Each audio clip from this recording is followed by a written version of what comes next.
Supplements and testosterone have to be two of the most spoken about topics in the health and fitness industry. It seems like the more that time has gone on over the last kind of 5 years, there has been an accelerated rate of people jumping on things like HRT and TRT. Essentially, anytime that you feel a little bit sluggish and tired, people quickly associate, oh, you might just have low testosterone. What we're about to delve into today is that is not only not true, it can also create a bunch of really negative side effects.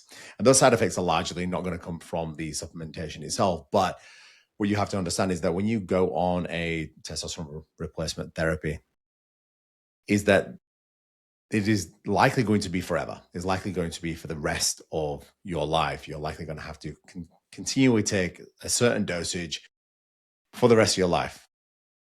And there's going to be a lot of negative impacts that come with that. A lot of people do quickly try to resort to going on the fastest kind of way out. And it's the same conversation as GLP-1s as well, which are glucagon-like peptide 1. It is a hormone that is secreted after you eat food to increase satiety. Now, the conversation quickly then goes into, well, at what point is a healthy way to be able to do things? Look, when do I actually need to go on some kind of therapy? Or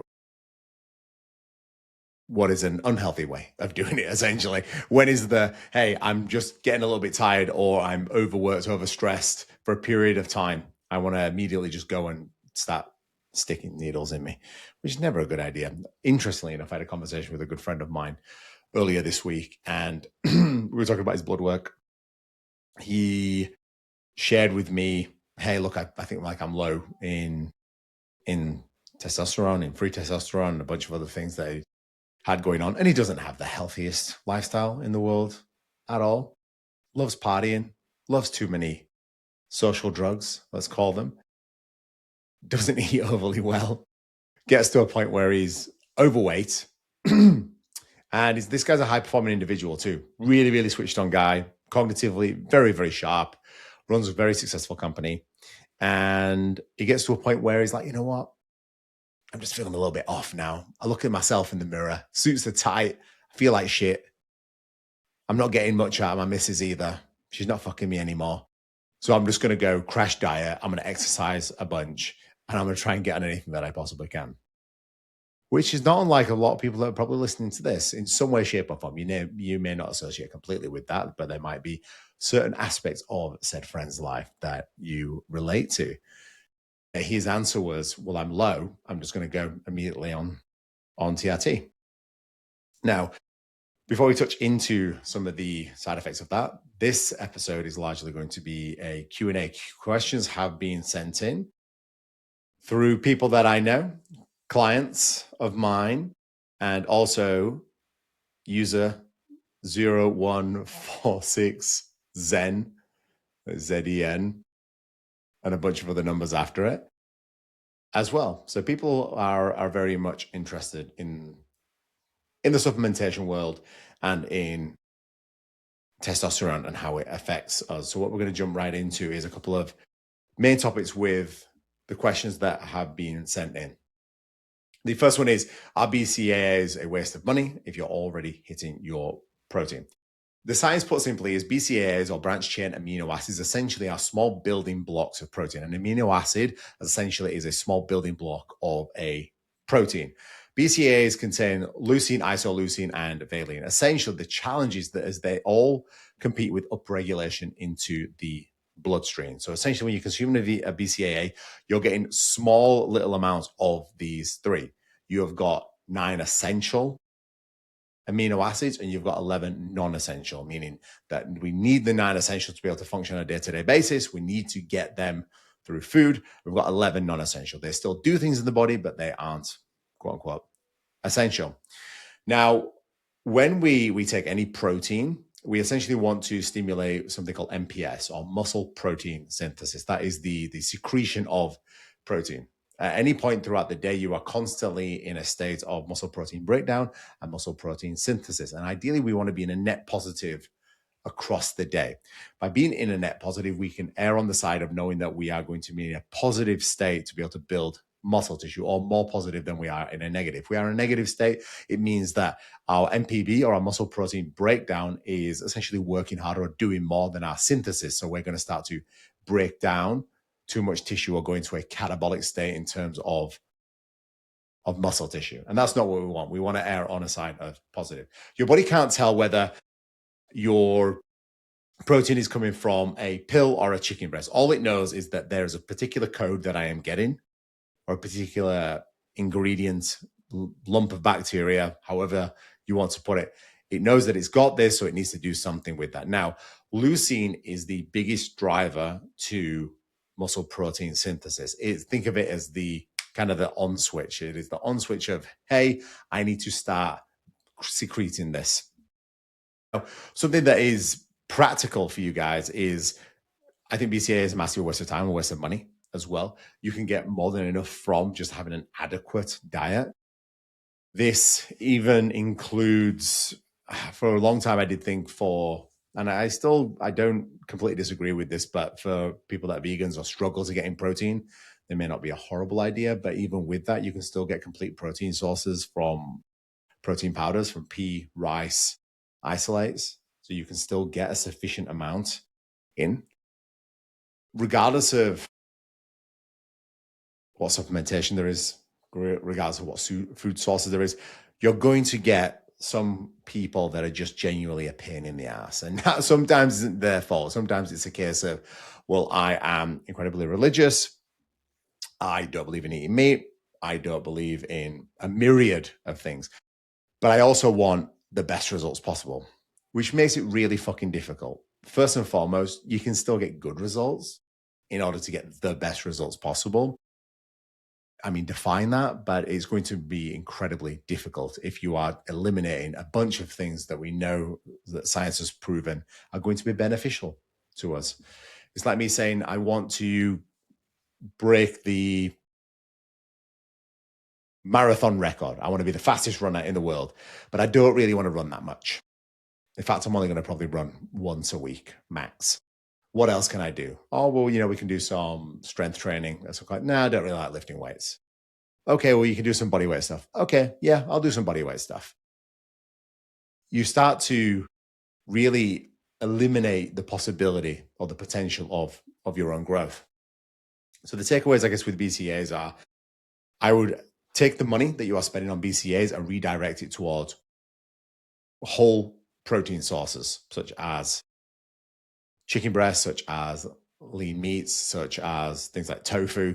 There are many different options, like even whey protein as well. The next question that we got in here is, electrolyte supplements, are they mostly marketing bullshit unless you are sweating hard? The industry, or the electrolyte industry specifically, exploded when things like Element, things like Liquid IV and similar products build massive followings with claims like water isn't enough, it prevents cramps and clears brain fog. And it is popularized by many different people in the world, especially big podcasters like Chris Williamson, like Andrew Huberman, and a bunch of others. And these guys aren't stupid guys either. These are very, very intelligent people. But the evidence just simply doesn't support a lot of the claims. Maybe some, but certainly not enough for people, I think, to be able to warrant spending all the money that these things cost, because they cost a fucking arm and a leg. You have to mortgage your house just to be able to afford their monthly subscriptions for the sake of what they claim to do. If they claim to be able to do whatever they claim to do, and there's a ton of evidence and they can prove that, then fucking sweet. People are going to buy in more. But the thing is that they just don't. Most people already consume a sufficient amount of electrolytes through food, particularly through sodium, i.e. salt. And you get salt through foods in general, but also adding in something like a pink Himalayan sea salt will do a lot of what these supplements claim that they can do. And for those who aren't exercising intensely or sweating excessively, water hydrates just as well as most electrolyte solutions. You're not in a sufficient salt deficit to warrant trying to take a bunch of electrolyte supplements. If you are, the only way I would say that you are going to entertain the fact is if you are an athlete or you live in a really hot country.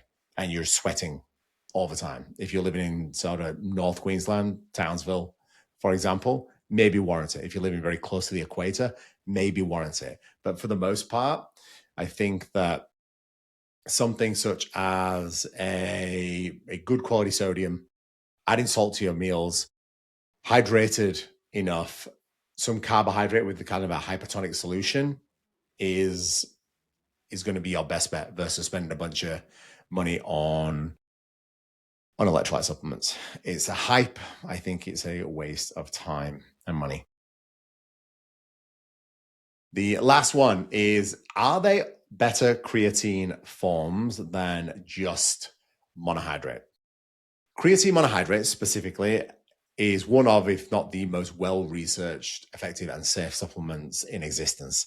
The supplement industry responded basically by the popularity of creatine monohydrate by creating quote-unquote upgraded versions. Creatine HCl, buffered creatine, crealkaline, there's a creatine ethyl ester, CE, I think it is, the kind of code for it, with premium price tags. And that's basically, you should say, it should sort of allow you to be able to understand in the title of why is this so much more expensive. And the truth is, again, there is so many claims that are completely unsupported. And this even goes down to creatine gummies.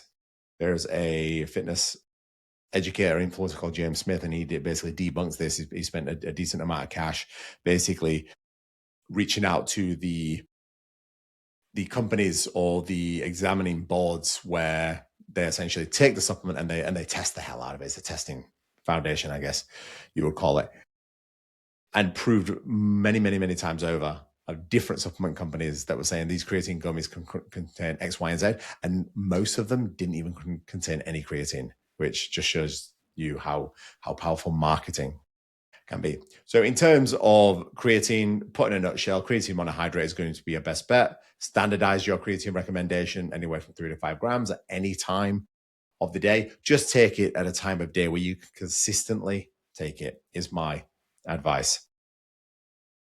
The overall, I guess, arching teaching principle here is the supplement industry profits massively, massively from your confusion. Your money is far better spent on good quality food, quality sleep, and consistency in your training versus trying to solve problems with supplementation that you likely don't have. That's not to say that supplements don't have a place. If you look at the nutrition pyramid, which was created by Dr. Eric Helms et al. Et al. Basically just means and others. I don't know who else was involved in that from the top of my head. But basically, we've got the foundation of behaviors and habits, and then there's basically a multitude of tiers. And supplement is the 5% that lives right at the top of that tier, meaning that it has a small impact, but certainly an impact. It definitely has an impact. Taking creatine versus not creatine, there is a difference. Taking a magnesium over not taking magnesium, there is going to be a difference. Taking a whey protein powder over not taking a whey protein powder, if you're struggling to get in your protein, there's going to be a difference. So it absolutely does impact you, but the amount is going to be relatively minor. Our next topic of the conversation is going to be all about testosterone. Our first question, we're going to jump right into things. Is there really a crisis, this is in inverted commas, of testosterone, or is it largely a measurement problem, not a biological catastrophe? Headlines claim that men's testosterone has been crashing for decades. The most commonly cited figures come from the Massachusetts Male Aging Study, which is the MMAS, which suggests that roughly a 1% per year population level decline across cohorts. A 2025 meta-analysis of over 1 million men appeared to confirm this. But when you dig into why the numbers looked the way that they did, the headline decline has 3 main causes. The testing method changed throughout the test from immunoassay, I haven't pronounced that correctly, to more accurate mass spectrometry, meaning that all the readings were significantly inflated. BMI was used to control for body composition, but BMI cannot detect visceral fat itself. So the studies were comparing increasingly metabolically unhealthy populations without accounting for it. And crucially, a key study, the NIANT study using archived NHANES samples, found that when you use the same testing platform across time and add waist circumference to properly account for body fat, the significant decline in total and free testosterone largely disappears. In a nutshell, healthy men have not lost their testosterone. The data reflects a population getting fatter and less active. Not some mysterious collapse in, holy shit, men are starting to decline. This is why it's really important to be able to understand studies and also interpretations of studies, as we notice here in these particular ones that I've mentioned. Because testing methods have changed, because moment in times have changed. You can measure your testosterone one day and just be really fucking tired because you've just had a new kid, you're stressed out like fuck at work, and you may not have been eating well for 4 days leading up into your test, and measure it a week later and actually have slept well. Your parents were looking after your kid. You've trained consistently over the 4 days leading up into it, and you've eaten really well. Your stress levels are much, much less. And then you go test your testosterone again. It's going to be wildly different.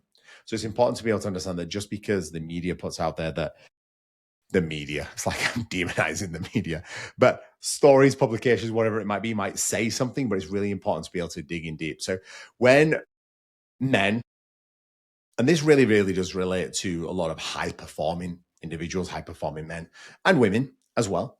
Women have testosterone, I know. Mind blown. But whenever you are looking at your role in the world, and if you've got a particularly demanding job or a particularly demanding lifestyle, you have to be able to pay attention to the things like when you've got low libido, a low sex drive, low energy, poor recovery. Don't immediately jump to, oh, my testosterone or my hormones in general are fucked. Start to redirect yourself to the fundamentals. Let's look at our diet. Let's look at our body fat percentage. Are we holding on to too much? What's my sleep quality currently like? What's my training consistently like? What's my stress levels like? Those are going to be the primary drivers. When you're looking at declining testosterone, well, that's the effect. But the cause is what I've just mentioned there. Body fat percentages, sleep, stress, quality nutrition. Are we training enough? That's the cause. And if we kind of solve the cause, the effect takes care of itself. Another big takeaway and comes from this question is that a single low testosterone reading is not a diagnosis. Testosterone is not a fixed number. It fluctuates significantly across the day. It is higher in the morning as cortisol spikes, testosterone starts to spike as well, and then it lowers down in the afternoon. Week to week, and in response to acute factors like poor sleep, like even illness, stress, alcohol consumption, your testosterone levels are going to fluctuate much, much more. The Massachusetts male aging study showed that more than 50% of men who register a low testosterone reading on a single test normalize spontaneously without any interventions whatsoever.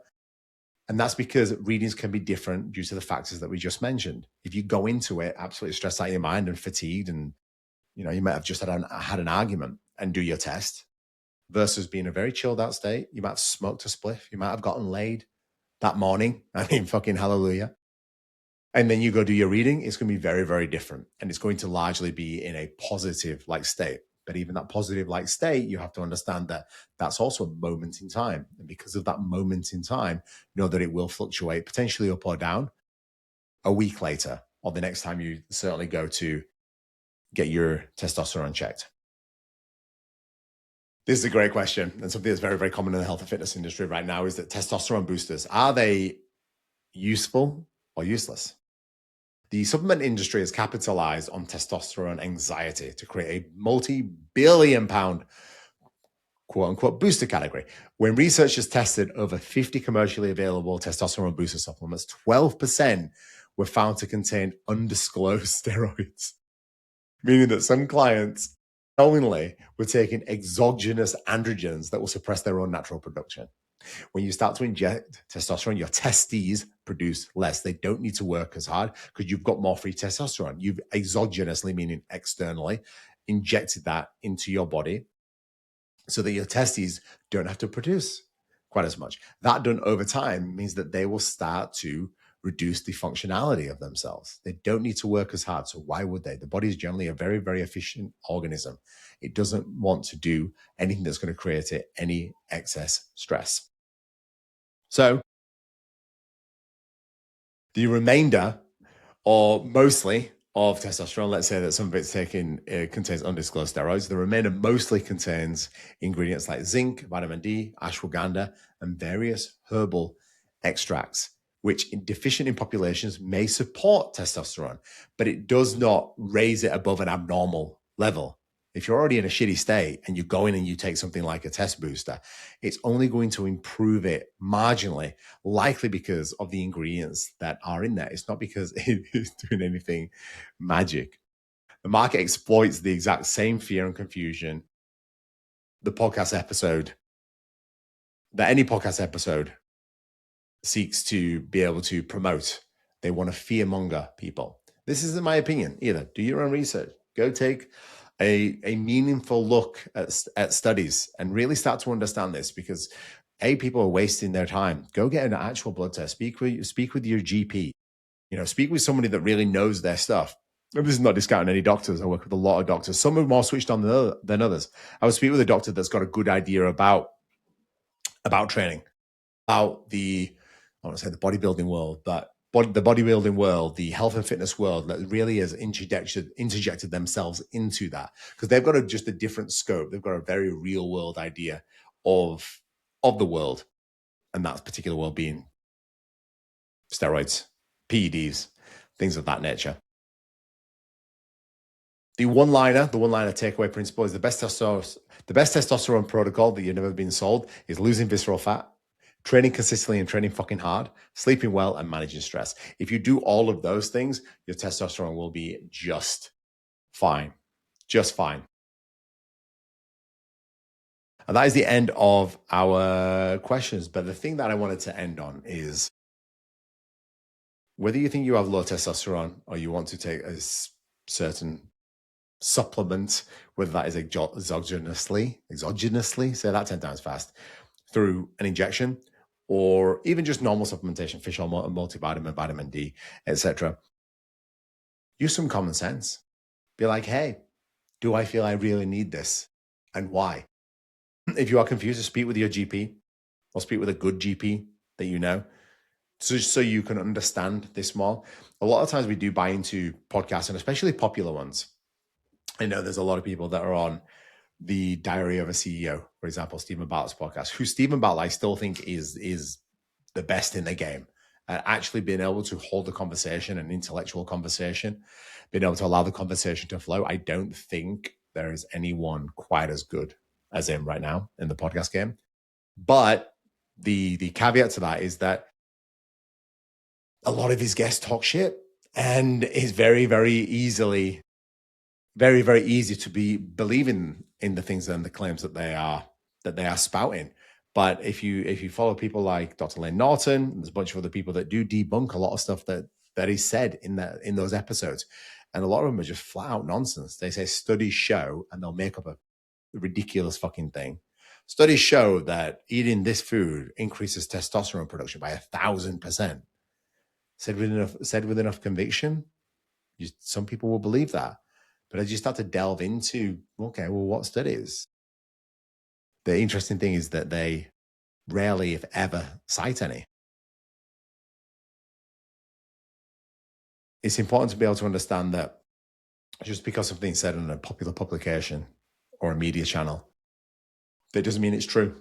People can get away with saying any shit that they want nowadays, and people will buy into it. And that's not fair. And it's one of the reasons that we have the podcast here, is that I want to be able to not necessarily go out to dispel a lot of shit, but if it's there, I will absolutely call it out. And even the things that I'm saying, question it. Be like, hey, why do you believe this? Or where's the study or research to support that? I'll happily share that. And do your own. Don't be bought into shit. Don't be bought into nonsense. Really take it upon yourself to go, you know what, that's interesting. Let me delve a little deeper. And delving deeper nowadays, it used to be Dr. Google, but now it's Dr. ChatGPT. ChatGPT can only take information that's already there. It won't create its own. It's taking things that are already existing. At least now. Who knows? a year's time, what it will be able to do. But use some common sense a lot with these things. Don't get bought into the hype. And also know to call yourself out, especially in the supplement world and the health and fitness industry. It's easy to be able to be bought into, well, I'm going to take that because it's going to help with this. I'm going to take this fat burner because it's going to help with my fat loss. Where the real question is, why can't I stick to my diet? Why can't I do the thing I know I need to do? Whether it's my coach has told me to, or I just know it's common fucking sense. Why can't I do that? That's the problem that needs delving into. That's the problem that needs to be able to be solved. Because by solving that, you don't need the supplement. You don't need the fat burner. You don't need any of the other shit. You'll save yourself a ton of fucking time, a ton of effort, and you'll be happier for it. Because you've taken the harder path. You've gone and said, hey, I know this is fucking difficult, but I'm gonna go head first and I'm gonna figure this shit out. And by figuring this shit out, I'm gonna be able to gain some fucking pride over myself because I've actually done the hard thing, but also getting the education and the knowledge of like, oh, I know what this is now. Because I think for a lot of people, just knowing and understanding increases the likelihood you're going to do what you know you need to do.